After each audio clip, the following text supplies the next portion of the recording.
Hey everybody, welcome to another episode of Bronson Rants. Today I want to talk about value in games, and not just like value as in like, oh, the price of games and what they're worth as a commodity, but as an art form. Recently I got into an argument on Facebook and then later with my grandfather about the value of games, and they dismissed the value in them as art and as culture, and playing them as a whole as just giant waste of time and space and resources.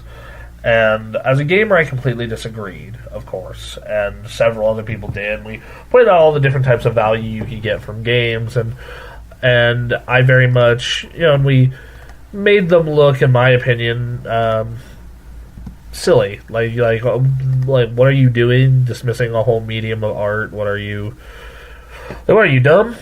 And then they, kind of just shut up, and their responses were but. But I do like to, if you follow this site or this show long enough, I like to play devil's advocate, and I listened to their point, and I thought about my life as a gamer, and if I had never found video games, how would my life be different, and would it be better or worse? And I thought about it. And I thought about like all the different points in my life that games has helped me or helped me grow as a person, or points in my life I enjoyed because of games. And my life would be far worse without video games, without games. And I would not be as good and not be the person I am today. And I want to talk about why. The first one is bullying and coping, and as a coping mechanism. Games to me, when I was really young, they were for fun. I had fun with them, and they were a bonding tool for my dad and I, and later a bonding tool for my friends and I. I'll get to a point on that later, but they were also a coping mechanism. I was bullied a lot in elementary school. Not physically, I could, but like teased, because I liked a lot of geeky shit. Like I liked Dragon Ball Z and anime. I liked computers and working on computers. I enjoyed reading, which that's another thing. And I would kind of and I wasn't that big into sports. Like the only sports I really liked was football, and so at recess I would talk with my friends and read, or I would like sneak in a Game Boy and play on Game Boy or stuff like that, and I would get a lot of crap for it, like unnecessarily, because we all know that like little kids are little jerks. And what I would do to cope with that is, I talk to my parents, but being parents, they would just kind of be like, yeah, toughen up, and my mom would say, yeah, it sucks, but it'll get better. And that's why I'm gonna tell you, if right now if any of you are getting bullied because of geeky shit, it does get better. Be it out of high school, out of college, whatever it is, it does get better. The real world doesn't give a shit anymore what you like. So enjoy whatever it is you like. But so I would come home and I would, I would get my homework done, and I would, kind of deal with that shit and make my life better through playing games. Like I would get immersed in the world of Final Fantasy 7 or 10. I would get, I would play Metroid Prime and be the bounty hunter. I would be on the ring world of Halo fighting the Covenant. Like it wasn't, I'd go back to Mario 64 and get all the stars, or play Ocarina of Time, sail the sea in Wind Waker. It was a coping mechanism, and the reason that I had it was because, it was a way to get away, like Animal Crossing. Like I could live my life in this little Animal town with my weird pig friend Boris, who keeps giving me t-shirts. Cool. I had friends, and I was good, and they were cool people, but still the bullying didn't stop, and that's kind of how I dealt with that. And then and that continued kind of until I grew out of my social awkwardness and realized that, like, why do I give a shit what other people think? I'm gonna like what I like, and they can go fuck themselves. And that really helped me in high school and middle school, because there's like people trying to teach you, like, whatever, fuck you, I like video games, I like anime, go jump off a bridge. But that also would lead me to playing games with other people, though, and how games made me a more social person later.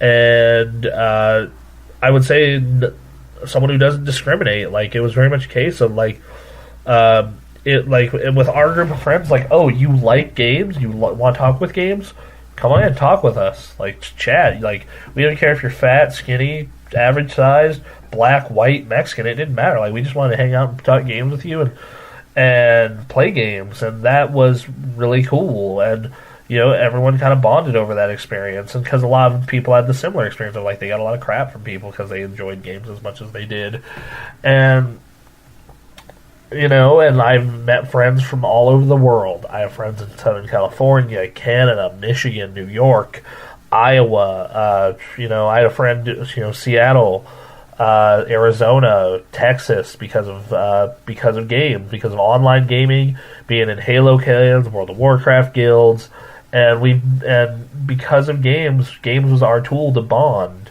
And in some cases, I probably would have never hung out with these people. I probably would have never hung out with any of these people that I'm really tight friends with now if we didn't have the common love of games and bonding over games as a social tool. And you could say, well, sports have that same effect. I'm like, yes, they do, and so do a lot of other hobbies. But I don't find any community in real life. Online's a total, but gaming is a very welcoming community. When like go to a PAX, go to a Game Expo, go to any of those major gaming cons, and like everyone is just chatting it up, having a great time, and talking to each other, and it made me a more social person. Going back to the coping device topic, games also helped me cope with shit that wasn't bullying later in life. I know my dad, he passed away when I was 16, so I had my great grandmother and a dog I had for 12 years at that point. And I had to deal with a lot, and my mom was kind of off in her own little world, finding her own way to cope with it. So, I just immersed myself in football practice, and that wasn't football practice; it was games. I went through like Twilight Princess when my great grandmother died.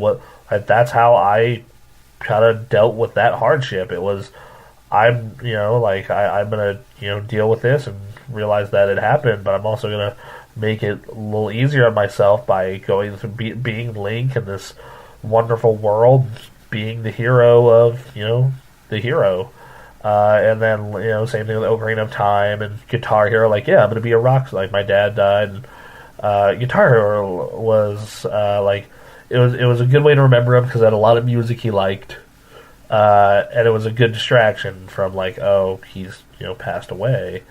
And same thing with, oddly enough, same thing with All Pro Football and Madden, which came out that year, and I would cope with it through that, and that was kind of and that's how those added value. And then I believe I told the reading story already, but when I was really young, I didn't like reading, and I like which is, you hear that now, that's crazy because I always talk about books and what I'm reading and how I'm constantly trying to better myself when it comes to that. But no, I really hated reading, and you had to. And I ended up developing a love of reading because of RPGs, because of games like Pokemon and Final Fantasy. They came out, and you couldn't beat those games without reading. It was just impossible. So I ended up developing a love of reading, which translated into me by like reading these massive books about space and the world. And by the time I was in seventh grade, I had a college reading level, which I don't even think I have now as a college, now as a 23-year-old. So, those are some ways that games enhance value in my life. Sorry to get a little heavy on all of our longtime listeners, but I think there are a lot of ways games can add value to people's lives. Like I said, coping, great lifelong friendships, making you realize something about yourself as a person or other people I know, I look at a game like The Last of Us, and that, The Last of Us made me think a lot, about what I would do as a person in that situation. How far would I go to protect myself and the ones I care about, and if I was Joel, would I have done the same thing? And the sad answer I came to is yes. But then I look over to Grand Theft Auto, games offer this value of simulation of okay, you're in the experience now, what would you do? And that is that is valuable, and all these experiences are valuable, and games have a ton of value as an art form, as any art form does. And I think that we as gamers need to recognize that a little more and find out what it is about, what the value is to the games we are playing. And not all art is high art. I realize a lot of it just was known as kitsch art, and I did just pull that from the Errant Signal episode. Those of you who watch that show, uh, but it doesn't have to be, and you can get value from what is lowbrow entertainment. I mean, like Halo is not super highbrow entertainment. It's like it pulls a lot of stuff from really standard sci-fi. Has a lot of standard sci-fi tropes, but I've found the value in Halo of like some really good friendships, and some lessons of like, hey, and like if you want to pull some lessons, I guess you pull from Halo, like you can win even against impossible odds. Like that's like Metal Gear is like live life, quit picking weird quarrels, quit doing stupid shit, live life. Persona 4, like we're only as strong as the bonds that we develop, and the more social bonds we have with people, and the more we love each other as a society and as a whole, the better we'll be. Anyway, sorry for the really heavy episode this week, everyone. I'll be back next week with more just kind of standard stuff. I've very much considered doing an episode about a game I've been playing recently that I've just fallen in love with. Anyway, peace out. See you next time. Access granted.